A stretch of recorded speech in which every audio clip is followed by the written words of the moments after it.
I do remember watching the God. first Alien versus Predator movie and thinking, I will never watch this pairing again. And then watching the trailer, the red band, like you described for the second one, and thinking, oh, I think I'll watch that. You know, we were all sucking in. Yeah.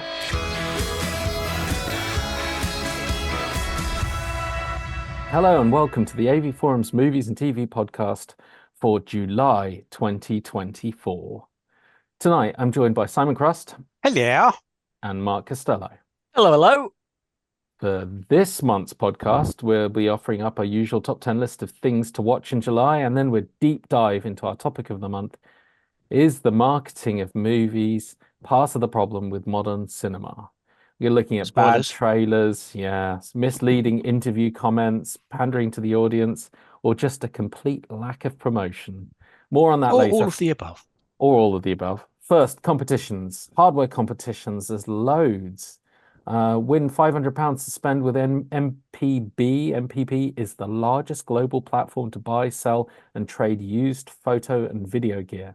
Win the Denon AVR X 1800H AVR, 2 AVRs, worth $699 from Peter Tyson. Nice. The 7.2 AV receiver has been reviewed favorably on the site by our very own Martin Dew. Closing date 11:59 p.m. Friday the 2nd of August 2024. You can win some help me I don't know, Haydenese. It sounds French. Okay, you can win some of those headphones from the luxury French hi-fi brand. Oh, sorry, it's French. You're right. It's Hedins. Focal. These brand new headphones are worth $599 and come courtesy of AV.com. Win a pair of Q Acoustics M40 powered micro tower speakers and a pair of QED digital cables worth a total of $1,069. AV Forums recently reviewed these and awarded them 10 out of 10 and best in class. Wow. Closing nice. date 11:59, Wednesday, July 31st.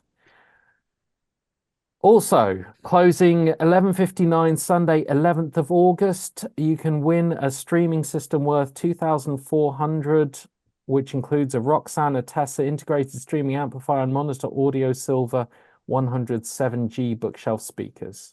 Head over to avforums.com/competitions to enter.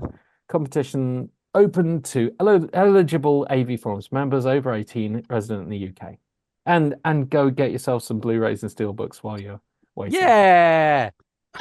New patrons. Some seriously good prizes there, actually. There are some really good hardware prizes in there. But you can also win Chinatown and like also Soldier reviewed Blue on AV Forums. Yeah, and Soldier Blue. Also favourably reviewed on AV Forums. And The Conversation. Nobody cares about that. Yeah. Teal. New patrons, Mr. Black 79, Rick Buchan, Koipin, Roger Tinsley, and welcome. Coffee, Repo Man 666. So without further ado, let's look at the best titles we've watched in July 2024. I put Sunny in here. It's a new sort of dark comedy sci-fi with Rashida Jones on Apple. The episodes are like, episodes are like 24 minutes each, which is really quite attractive. The humor is dark. It's like a woman who lives in Japan, emigrated to Japan, had a family there, and her husband and kid died in a plane crash. Oh, nice. Very sunny. All she's left behind is a robot called Sunny, and it's a slightly futurist Japan. One would hope so.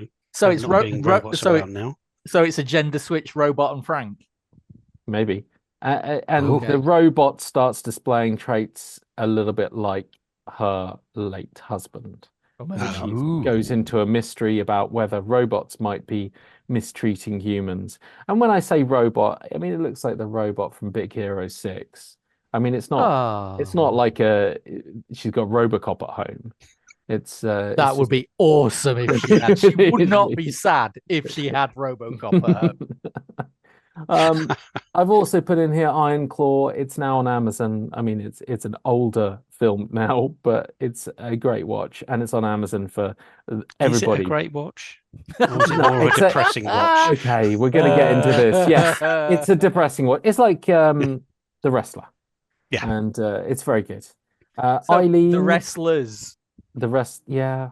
Well, -1. Wrestlers -1. Yeah, marketing missed something there, didn't they? Yeah. Really did. We'll come on to that later. Egypt. Eileen is good, and I would say you have to go into it a little bit blind. I mean, I did a completely spoiler-free review, but the last half an hour take a very dark turn. That's on Sky. Anyone But You. I enjoyed this, Mark.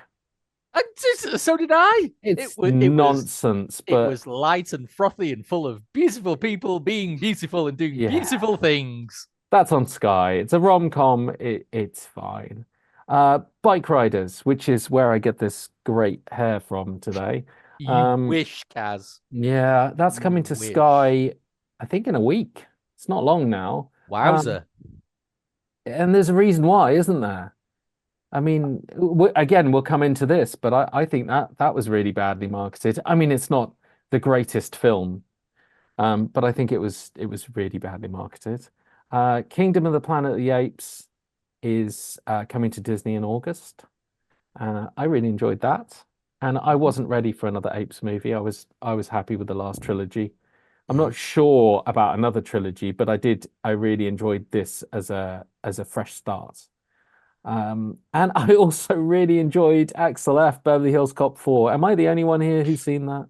Yes. You're the one here who's seen half of these things. God almighty. Guys, anyway, it's Beverly Hills Cop 4. I mean, after the third one, the only way is up. Yeah, really. It was so nice having them even take the piss out of the third one. It's quite nice that everybody on board knew how bad that was and what they needed to do to make this halfway acceptable. Longlegs, that was you, Mark. That was me. I saw I've heard good things. It was very good. It is all about the atmosphere. Oof, I tell you what, Osgood Perkins as a director is something else. You feel this film just sort of pressing down on you from the minute it starts. It's beautiful, it's terrifying, it's unsettling, it's claustrophobic. There's a real visceral reaction to what he does. And it's brilliant. But to be fair, the film needs it because the story is pony. Yeah, I got that from your review. Well, I mean, the thing is, though, it's, and again, we'll come on to maybe this in some of the marketing stuff. It's being talked about in the same vein as classic procedurals. Say what you like about Seven, say what you like about Silence of the Lambs. They work as police procedurals. There is a logic, a mystery, an intrigue, an interest in the investigation. None of that here. There are huge jumps, narrative WTFs abound because Perkins is not interested in the script. He's interested in character, he's interested in tone, he's interested in mood. And luckily for him, there's so much of that in Longlegs, it carries it through. Nicolas Cage is deliriously unhinged. He's not in it for a huge amount of time, but he is. It's Mandy. His performance in Mandy meets Kevin Spacey in Seven. It's a little bit special. So I would recommend. Now, interestingly enough, when I wrote the review, I wrote on the sort of log line for the front sheet. I'd originally written the best horror film of the year, and then I thought, hang on a minute, I'm gonna dial that back, and I'll change it to the best horror film experience of the year, because I think that sums up Longlegs. It is an experience.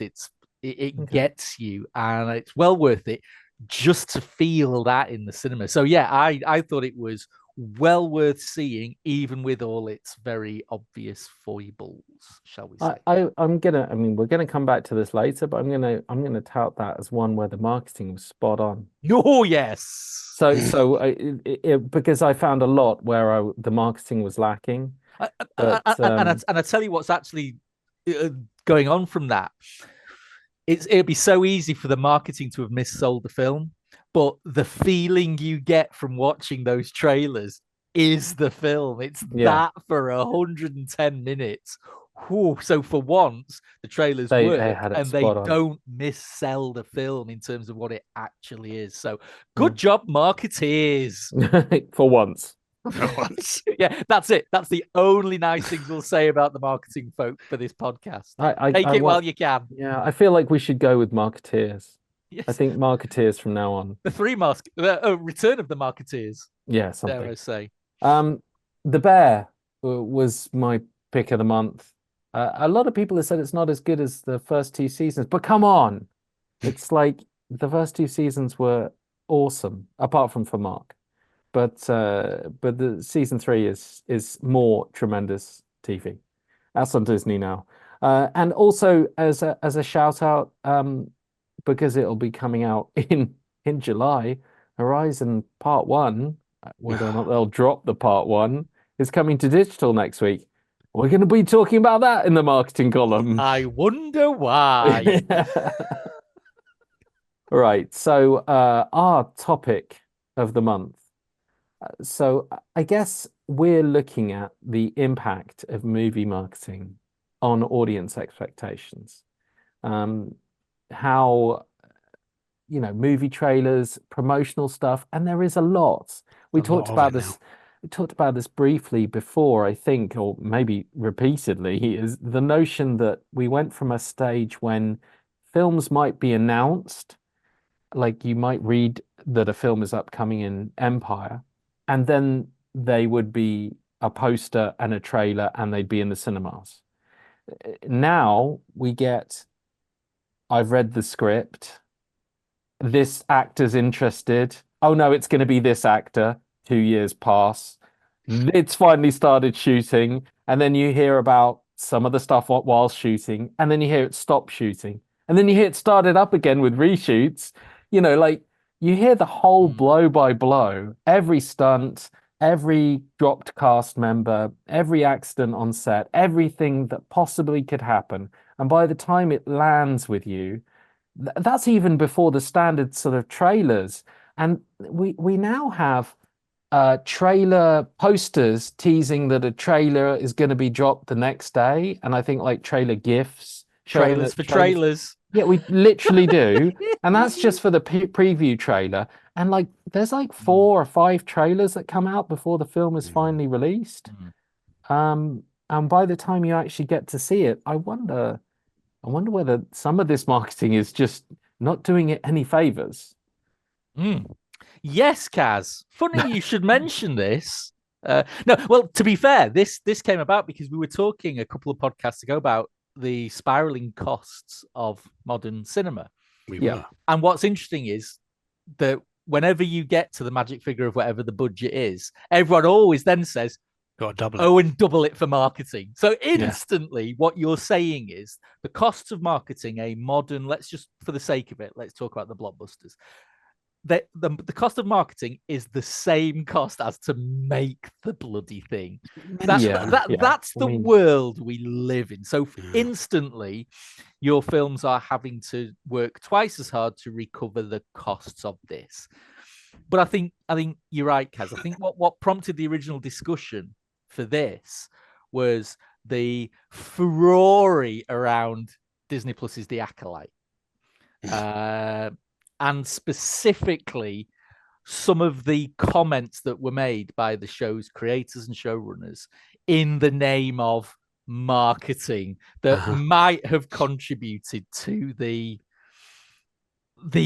maelstrom of negative criticism that greeted the program even before it launched. And sort of that got us all thinking about, in a modern world, go back to the classic days, you'd get a trailer and you'd see a trailer in one place. Hopefully it would have rap music. In the cinema. Steady. Come on, keep your powder dry on that. When is classic days? Well, back in the day, Si. The 70s. When? The 70s, so. Back when you were That's what I'm trying to establish. 70s, 60s? I mean... 70s, 80s, let's just say in the pre-internet age. Let's go with that. Okay. Let's go, yeah. You'd get a trailer, and if you're lucky, you saw a trailer a few times, and then once it was out, you might see the odd poster lying around and maybe the odd TV shortened version of the trailer on TV. So that's your classic marketing. The internet has changed it all. It's changed everything to do with movies, obviously, and not just the marketing, but criticism, critique. The fact we're able to do this, for starters. So everything has changed, and it was probably worth having a conversation today about: do we think that old model of marketing works in this modern internet digital age? Is it even needed? When someone used to say, and I bet it wasn't Kathleen Kennedy, there's no such thing as bad press. Yeah. Tell that to Lucasfilm. All right. So that's where all this started. And part of what also was, Kaz, is your insistence that you don't watch trailers. You just refuse to. Well, I don't either, actually. But I mean, there's a reason why.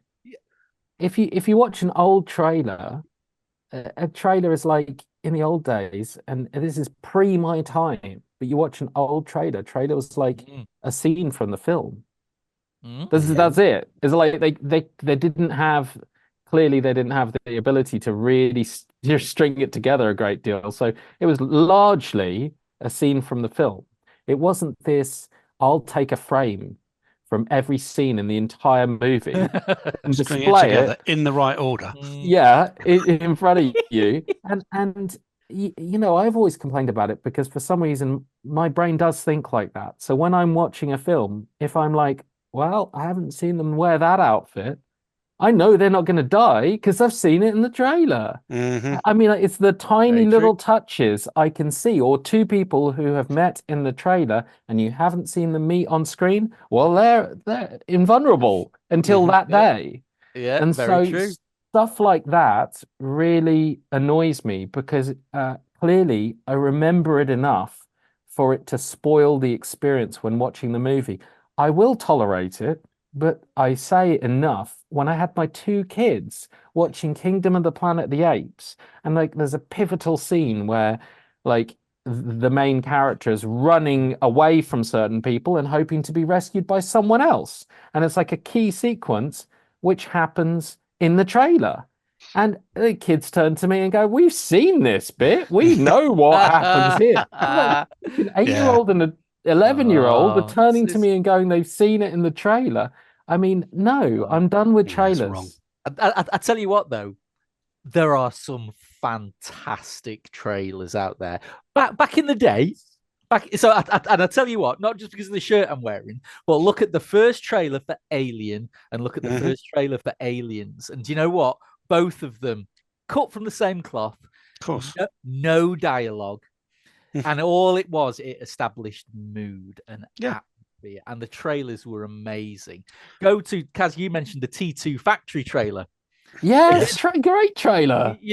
What a trailer! It showed nothing of the film. No, nothing of the film, and it was made basically to say he's back. Yeah. That's all it did. And you know what? We went ape shit over it because that's all we needed. So, I'm with you. I am an absolute trailer whore. I will watch. Yeah, but not anymore, surely. No, he still does. Do not ask me how many versions of the Alien Romulus trailer I've seen just to get an extra 2 frames of that bit of the big. Is that the big chap? I know it's wrong. I know I'm a fool. Yeah, see, I'm not gonna watch that trailer. But the thing is, and it's all back to it is where did this thing of we need multiple? I mean, I tell you the last example of this, Wolverine and Deadpool. I have lost count of how many different trailers there are for it, and I don't understand why. Well, the first tease trailer was really good. Yeah, I was okay with that. They should have just stuck with that. But then every subsequent one just was like that plus what happens next and what happens after that. And it's Yeah. But it just makes me, and this comes from a genuine place of bafflement, because I can't even put myself in the position where I'm like, well, I've seen 6 trailers, but I'm still not convinced to see this film. I think I'm going to need to see a couple more to convince myself. Do people think like that? Genuine question. Because I think that the answer there I'm going to give you is that for most sane people who have interest in these movies before the trailer lands, a teaser is more than enough. Yep. But for a wider audience, you need a theatrical trailer, because you don't want to hedge your bets on a teaser being enough for them, which I think is bad, because you're basically saying they're not going to see it unless they get teased with all of the good stuff. And I think it's a shame, because my kids wouldn't watch Kingdom of the Planet of the Apes without seeing the trailer. Watch the trailer, and then when the trailer spoilt the movie whilst watching the movie. So it was a complete catch-22. They wouldn't go for it. They've not seen any of the Apes movies. So they're starting now, and they were like, well, I don't know. Show them the trailer. Like, we're well on board. Watch the movie. Oh, the trailer spoiled that bit. And you're absolutely right, Kaz. And I think the biggest one of those, and you mentioned it again, Dead Reckoning. We would Dead Reckoning Part 1. Yeah, I know. If that exists, if that's such a thing. But you're right. They didn't drop a trailer to begin with.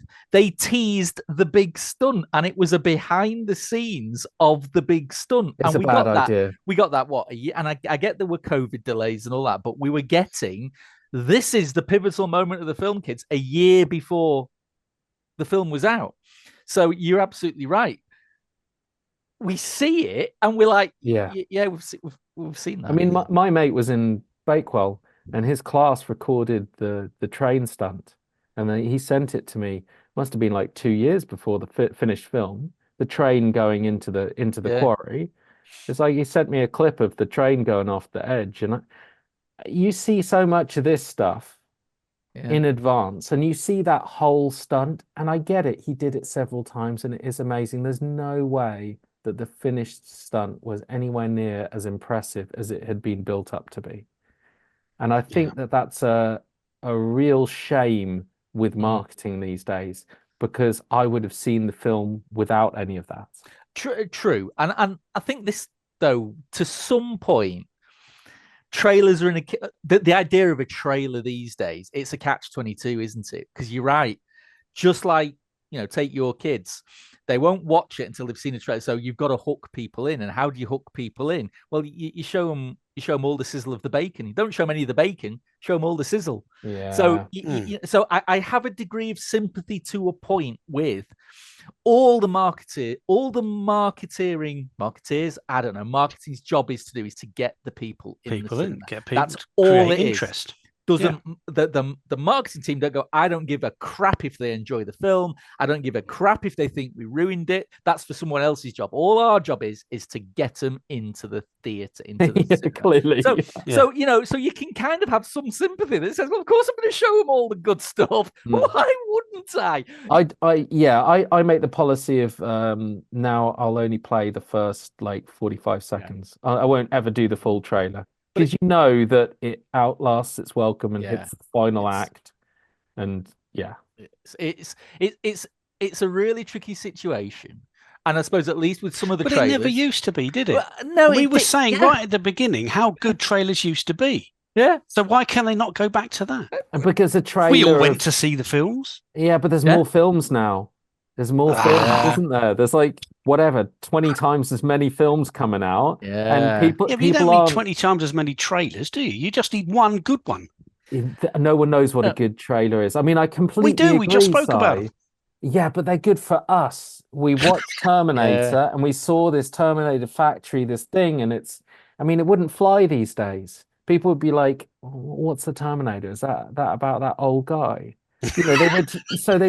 So instead, you get the spoiled end of whatever it was. Yeah.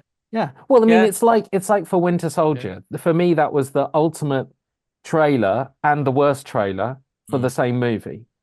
You know, in Winter Soldier, they went back to the old school, I'll show you a scene. And they showed the lift scene, which up until that point in the Marvel Universe, you had no idea why, like, the goody good guy, Captain America, was getting attacked in a lift. You know, it was like, what's changed in this universe? And then the next trailer, they show the end. They show ships crashing into each other. It's like, what are you doing, guys?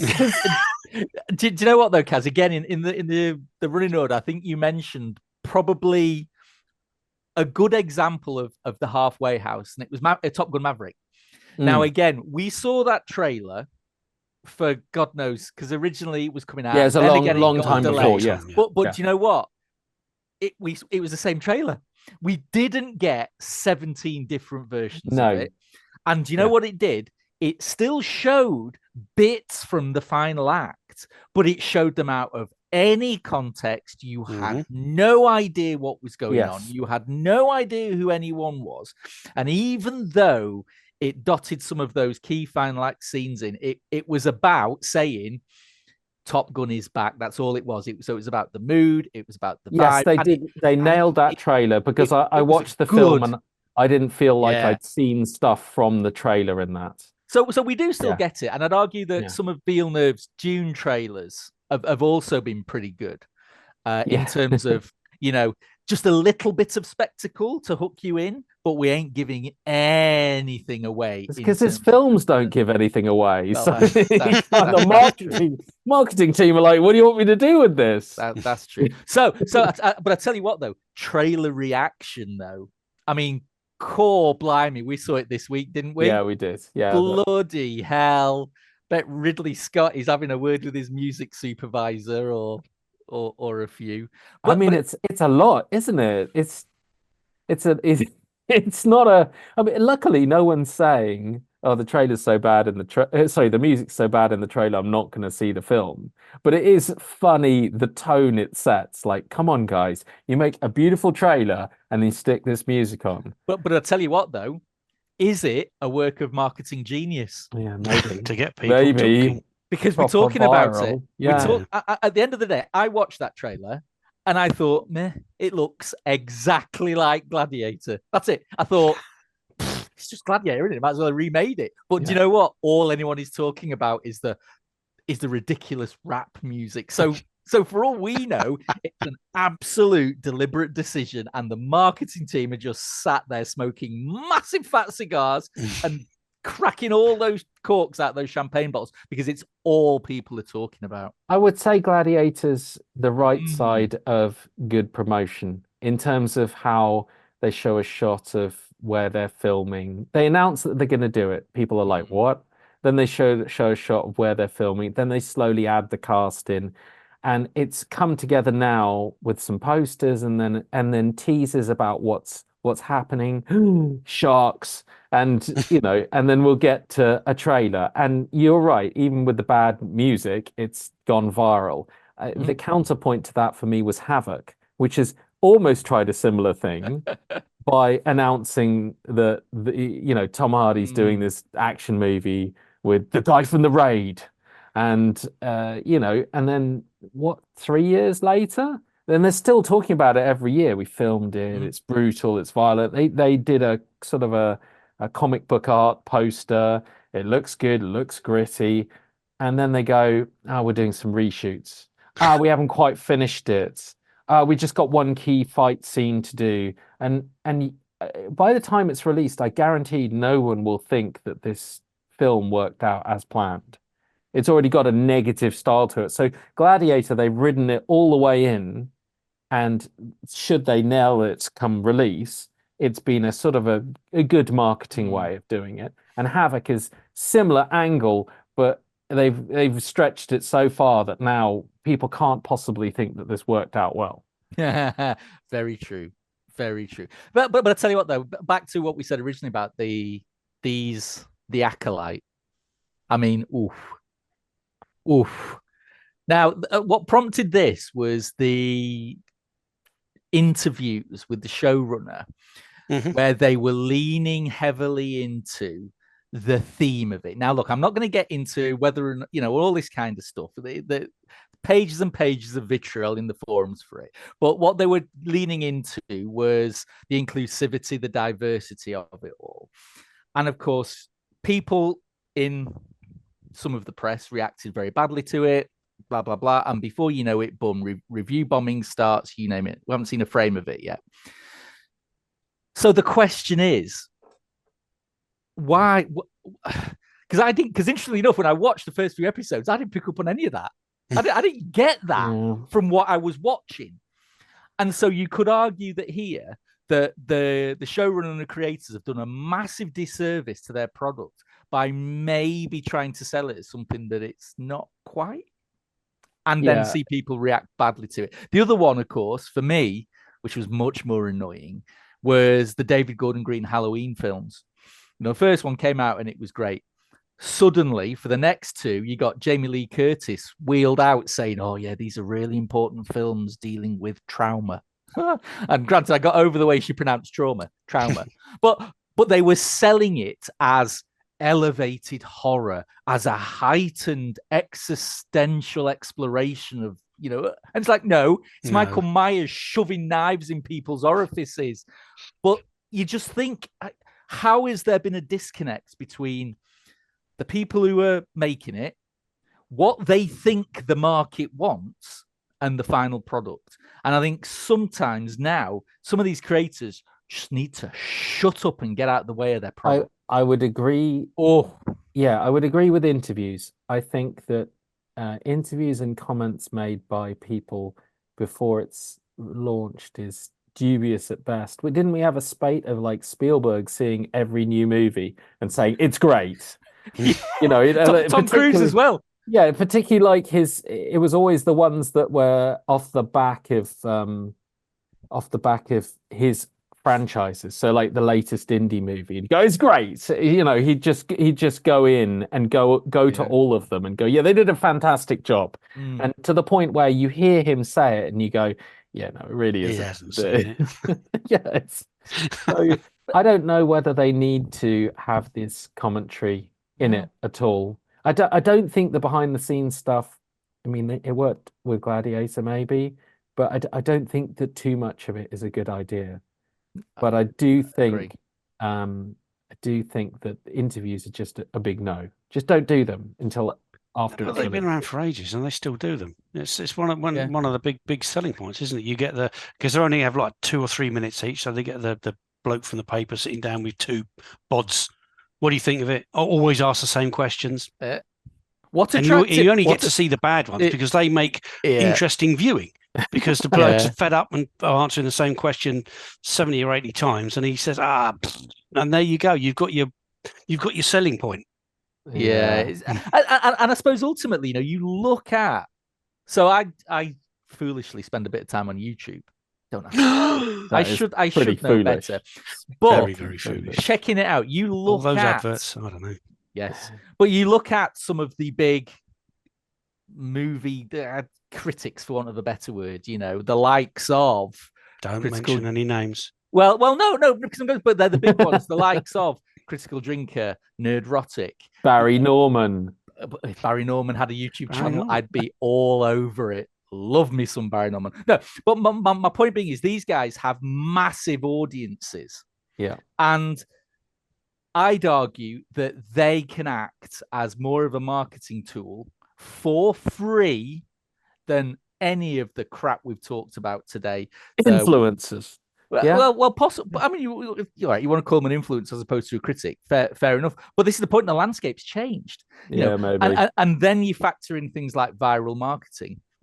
Who needs? But are they not just in it for their own hits? They don't care about the film, do they? Well, I'd argue they're in it to make a noise about something for their own purpose. Oh, of course they are. And half the time, I don't agree with what they're saying at all. But the point being is that these guys have more of a conduit to the market than these expensive marketing teams, and they're engaging more with the market than the interviews where they wheel. Yeah, so it's true. just, is there something different we can do? I mean, back to this idea of the viral marketing. I mean, the horror film from, was it probably last year or the year before, Smile, you know, yeah, that was right? good marketing, right?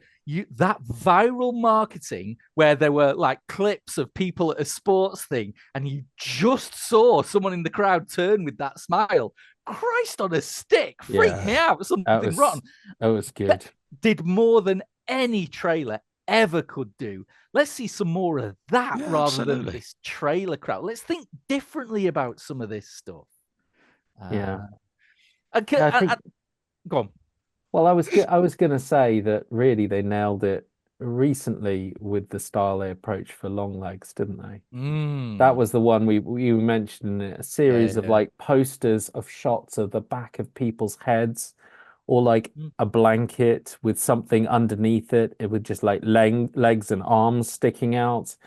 I mean, the marketing from that just seemed to go with unsettling, and then the reviews come in and everyone's saying unsettling. Less is more. Yeah, and it worked. Totally. I mean, the box office is in, I think, have a look, 22 million, I think, which is insane. In the last 10 years, only 15 indie flicks have cracked 20 million opening weekend, and it was a 10 million budget. But I think, but do you know what? So you're absolutely right. The trailers were brilliant. The posters were brilliant. Gave nothing away other than the atmosphere. But I think crucially, they didn't missell it. So many times trailers they either missell a film, they lay on it, which is one thing, which is naughty marketing people. The other thing, though, is what it does to expectations, which obviously no one can control. And I've had so many films, I'd argue, I've come out of films more disappointed because it didn't meet my expectations. I can see that. And anything else. So, you know, it's, God, blimey, it's. I mean, I would argue that in this day and age, I simply cannot fathom why the cost of modern blockbusters needs to be doubled for marketing in this day and age when the internet is free. It's free. Yeah. Why? I mean, for God's sake, you could argue, and because you get Bikeriders and Horizon, so they're other examples. There's two different types of marketing, isn't there? There's the nothing cost of social mediaing a picture from behind the scenes. Yeah. Okay, there's that marketing style. And Horizon, for me, Horizon was completely misread the landscape. I mean, it was just stupid, but it completely did a Rebel Moon straight into theaters. So actually, go on, Kaz.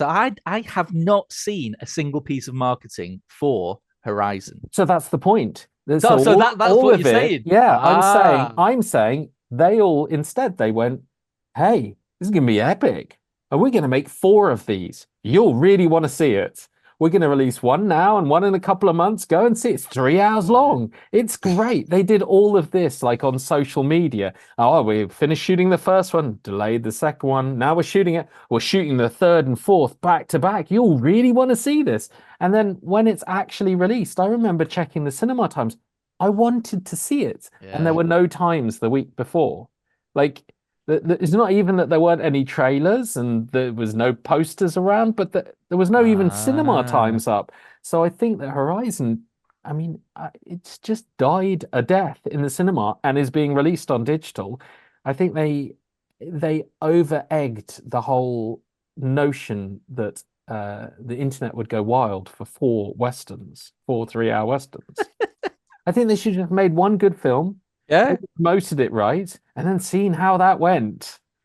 Well, that's that sort of less, but that's just more the modern landscape, which we've talked about before with the superheroes. There is so easy this notion of every film now has to be part of a bigger universe. Why?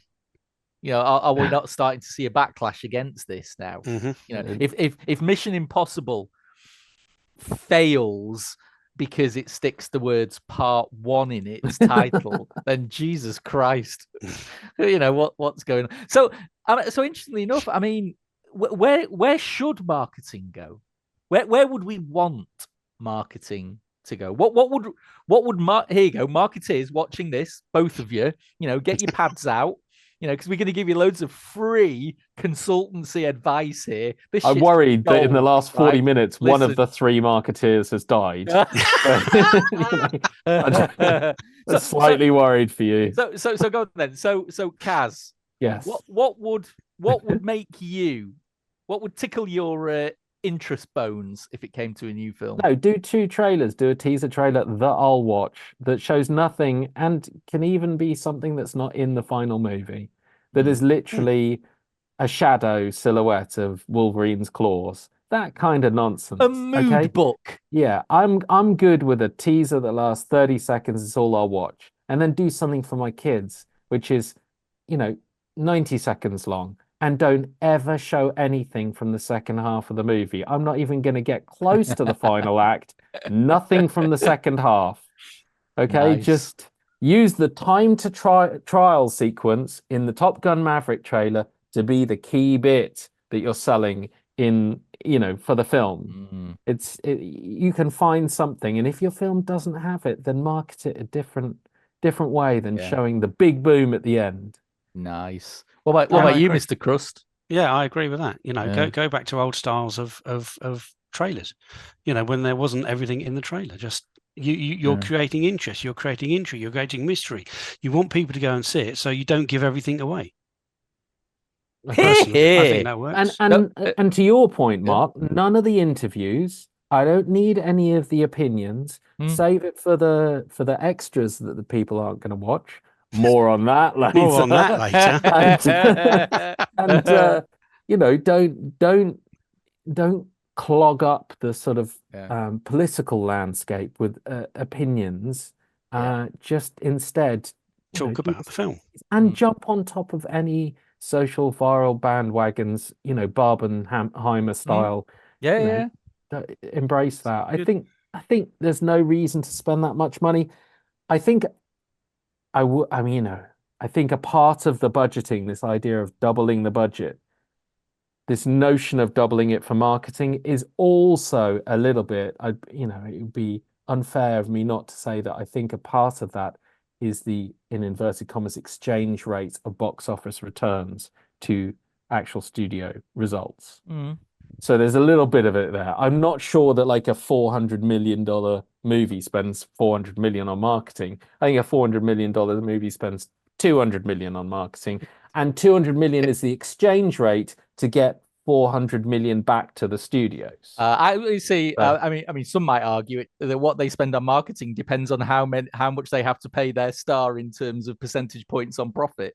Yeah, I'm sure. If you know what I mean. Whatever it is, I don't think millions and hundreds of millions on marketing makes any sense for any movie ever. I agree, especially as all we seem to hear now is more negative about marketing than good. That wasn't what the film was supposed to be. It ruined the key moments. It ruined that. I never, I don't hear anyone go, "Oh, that was a good trailer." I don't hear anyone ever saying it. It doesn't often happen. And I think you're absolutely right that key to Longlegs, I haven't seen the trailer and I haven't seen the film, but key to Longlegs' success is not only the trailer that captured the mood, but the trailer that didn't mislead people into then giving it negative reviews. Totally. So that the positive reviews could feed into the good word of mouth. So you like you say, you have to set the expectations right, because you can't just launch a trailer, get it all wrong, mess it all up for anybody, and then hope the review feedback will be positive enough. Perfect. You know what? I'm still stung by Alien versus Predator Requiem. Honestly, do you know what? I know I'm focusing on this franchise now, but honestly, go back and watch the Red Band trailer for that film. It made it look like it was the greatest film you have ever seen. I do remember watching the first Alien versus Predator movie and thinking, I will never watch this What went wrong this here? pairing again. And then watching the trailer, the red band, like you described for the second one, and thinking, oh, I think I'll watch that. Yeah. You know, We were all sucking in. yeah. Only to find it's Wines. mildly better than the other one. Oh dear. So anyway, marketing people listening, go and watch the original trailer for Alien. Go watch the original trailer for Aliens, and that's it. That's all we want to see from now on. Trailers shot like that are about mood, ambience, give a little bit of what's going on, but tell us nothing. Yeah, Jobs are good. And I think mood trailers are really good. Yes. Well, Right, watch anything that Alfred Hitchcock did. Oh, They were some damn good trailers. oh yes. That is a good. But he did some damn good movies. Well, yeah. You know. But Si's right, because those trailers were literally him standing there going, Him standing there saying, hello, I've made this good film. evening, I've made a film. I think you might like it. It might be all right. Please come and watch it. And you know what? They were brilliant. Everyone did. Oh, man. Mr. Crust, that is a shout. Yes, I've forgotten those trailers. Brilliant. Man, I don't think I want to see many modern dads. Could you imagine Zack Snyder doing that for Rebel Moon Part 3? I could actually imagine Zack Snyder coming on, telling us how it's more popular than Barbie. And you know, yes, Quality. I could fully imagine that. Renaming his director's cuts arbitrary names. Yep. He's full on. Oh, comedy. But funnily enough, he's still cleverer than the guy who makes 4 westerns. Releases them at part ones in the cinema because he got his money up front from a streaming service where no one really knows how many people have watched them. You know, no one really knows how much they're creatively worth. Very true. And you know what? I suppose ultimately, though, nowadays, I mean, this might actually be part of it. Nowadays, maybe marketing has got a plan B, which is if it don't work, get it out on streamers, get it out on digital, so we can. Yes. So it's almost like they've got an inbuilt plan B. If it don't work and it don't make money, stuff it, just throw it out and move on. Well, we mentioned that on Horizon, and we mentioned that on Bikeriders. Exactly. Just seen Bikeriders, and it's coming. I think it's coming to Sky like next week. It's fine. It's fine, but for a movie which has been 20 years in the making, it's absolutely not fine that this is what we get. And there's no marketing around it. I don't know what marketing they could have done, but yeah. I don't know. I saw a trailer for Bikeriders and thought, yep, I ain't going to see that. Yeah. Okay. So there you go. I think it is what it is. But I think that there is an element of they're going to use streaming. They're going to have to figure out how they use streaming best, and this is where it works. We'll just stick it straight on streaming. Agree entirely. Agree. Oh well, good. Yes. Marketing fixed. Thank you, market people. Nice. Get the checks in the post to us. Wow. Is that's it? That's it for this podcast. I mean, what more do you want? What else of the entertainment world do you want us to fix? I want us to have marketed it better. Yeah. Brilliant. If anyone wants to come on and tell us how to market this podcast, let us know. Better title, I have no maybe. idea how to do it. Teaser trailers. Yeah. Don't show the ending. Don't show us 3, for God's sake. I feel like Mind you, no Cassie's one hair, could have that's good enough. Yeah, this hair is good. That's true. Oh, I feel sorry for people who are not actually watching this. They get to miss out on this. Oh, I love it. Thank you, Austin Butler. That's it for the AV Forums podcast this month. My thanks to the movies team. If you enjoyed the podcast, please give us a like and subscribe to the channel. Hit the notification bell so you don't miss out when we publish our live streams, product reviews, and more. If you really like the podcast, buy me a coffee at buymeacoffee.com/avforums. Follow us on Twitter and Facebook, and bookmark avforums.com for the latest reviews, news, and more. Plus, why not leave us a 5-star rating on whichever service you use, if they allow it, but only if you really enjoyed the show. Thank you for watching and listening. Join us for another podcast real soon. Adieu.